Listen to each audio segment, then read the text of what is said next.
Sem Primož Zupan, direktor MBIS. Pri delu na daljavo je v MBIS najbolj pomembno zaupanje. Več si poglejte v tem videu.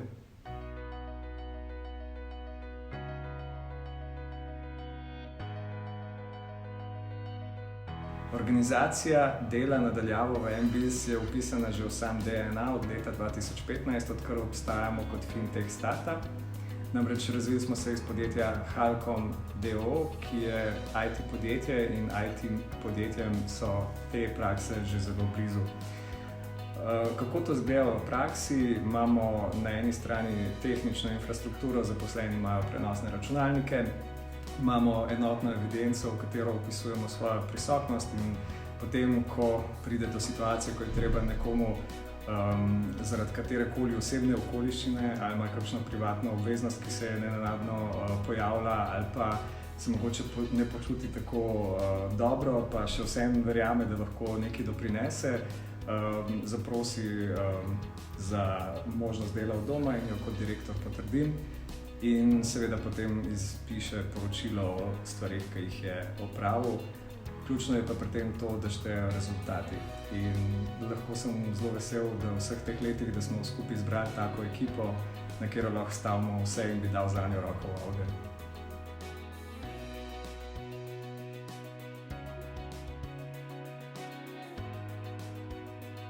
Pri organizaciji dela na daljavo v MBIS verjamem, da ena stvar, ki nam je odlično uspela, je, da smo medsebojno zaupanje še bolj poglobili. Namreč ne samo v obliki teh tedenskih srečanj, recimo na primer v času korone smo imeli redne tedenske sestanke, ki smo jih predtem v fizični obliki v teh prostorih izvajali. Potem so se te sestanki preselili v enakem časovnem obsegu preko Teamsov. In kar smo res odlično opravili, je to zaupanje, ker vzpostavljeno je na ravni, da sodelavci ne želijo med sabo koga pustiti na cedilu, ko se zavežejo, da bodo neko nalogo naredili in se res potrudijo, da to nalogo izvedejo in da kljub temu, da je časoven interval, kdaj na delu od doma določene aktivnosti opraviš, da imaš vmes bolj razpršen tudi privatni urnik, med te delovne aktivnosti so bili rezultati vedno doseženi. In ena stvar, ki se mi zdi zelo odlična, je tudi ta, da smo se samoiniciativno potem vsak petek v času korone družili preko Teamsov na tako imenovanem pivu ob petkih in to kaže, da nam je uspelo v teh razmerah splesti tudi več kot samo odnos med sodelavci, ampak tudi neko prijateljstvo. Drugo, kar bi lahko naredili še boljše, je malo je povezano to s slovensko zakonodajo.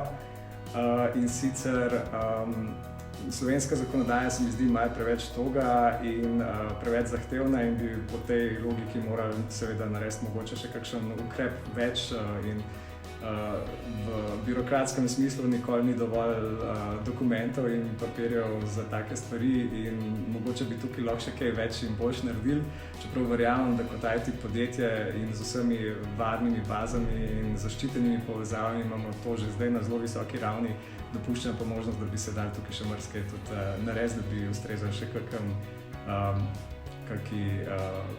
podčlen kakšnega pravilnika, na primer.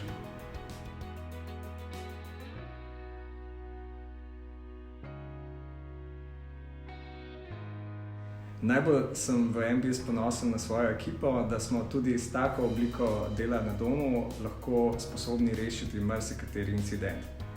Kot primer želim izpostaviti afero Wirecard, ki se je zgodila junija letos ravno na državni praznik in nas je vse doletela nepričakovano. Zakaj je šlo? Podjetje Wirecard v Veliki Britaniji je dobilo prepoved poslovanja. Zaradi tega so prenehale delovati MBIS Mastercard kartice, ki jih je izdajalo podjetje Wirecard v Veliki Britaniji. Ker je bil ravno ta dan, ko se je to zgodilo, državni praznik in petek je bil podaljšan vikend in smo si vsi vzeli kolektivni dopust, smo se morali zelo hitro prešteti, stopiti skupaj in smo se preko Teamsov povezali v nujni klic. In ključna sestavina, ki nam je pomagala premagati ta izziv, je zaupanje. In tukaj ne govorim samo o zaupanju med nami kot sodelavci, gre za garancijo, da veš, da bo sodelavec, ki ima nekaj v tem velikem projektu za narediti v zelo kratkem času, da bo to zagotovo opravil. In zaradi tega opraviš tudi sam svoje delo bolje. In to zaupanje smo upravičili tudi do nadzornega sveta, ki se je moral v zelo kratkem času sestati in na izredni seji potrditi ključne odločitve.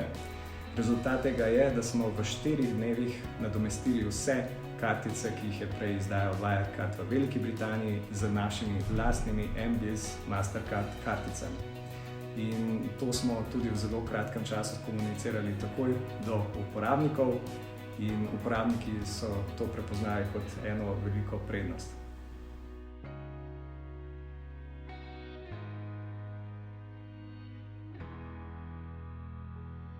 Izzivi, s katerimi se soočamo pri vzpostavljanju dela na daljavo, so večplastni. Nekateri so tehnološke narave, drugi so organizacijske narave, tretji so regulatorne narave.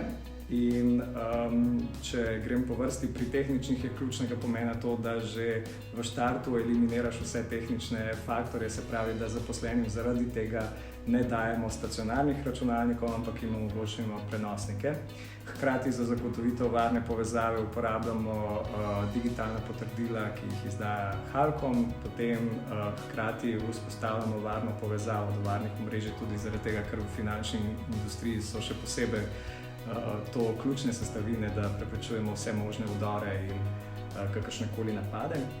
Druga vrsta izzivov so organizacijski, ker ko je nekdo na delu od doma, ima svoje obveznosti, ki so tudi privatne narave in je treba kdaj ali kakšne otroke, ki so zboleli doma, poskrbeti. Oziroma v času korone je bilo to sploh turbulentno stanje. In ključno pri tem je, da se ob istih urah lahko ujameš bodisi s svojimi sodelavci, bodisi s svojimi strankami, dobavitelji. In če imaš kdaj opravka z drugimi kontinenti in drugimi časovnimi pasovi, je to lahko še dodaten izziv. Zaradi tega smo videli, da je tukaj najlažje, da se ne komunicira po mailu in dogovarja, ampak da se avtomatsko pošlje kar termin v koledar. In se ta koledar nastavi na ta pravi čas vsem takrat, ko jih potrebujemo. Tretja stvar je pa regulatorna, kot sem že prej omenil. V preteklosti sem delal tudi kot šef kabineta ministra na delo in zopet bi tukaj izpostavil zaupanje. Če je premalo zaupanja, lahko imamo 1000 določil in še vedno ne bomo prišli na cilj. In vidim, da izziv, zakaj je takšna zakonodaja pri nas, je ravno v tem, da mogoče prevladuje neka stopnja pomanjkanja zaupanja do zaposlenih v javni upravi in se to preslika potem tudi na gospodarstvo.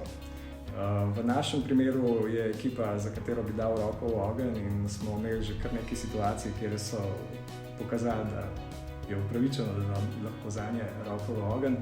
In manj, ko smo imeli določenih predpisov, bolj smo učinkoviti in bolj smo ciljno usmerjeni in damo vse od sebe. In ključno pa je, da je na koncu dneva naš uporabnik zadovoljen in storitev kvalitetna in varna.